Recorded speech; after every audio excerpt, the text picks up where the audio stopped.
As you enter Whalers Village, the first major shop that you will see is Louis Vuitton.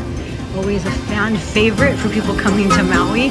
So you will not find a Chanel and you will not find a Hermes on this island. To find those boutiques, you would have to go to Waikiki and shop there. So let's see if they allow me to take any video in here, and we'll give it a try.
I was able to get in and take a little bit of video that I'll sort of compile here. They do have some pretty cool pieces. One of the nice things about shopping here is the tax is very low. It's a little more than 5%, and you do pay less for the actual item than you do on mainland US. So that's one nice benefit.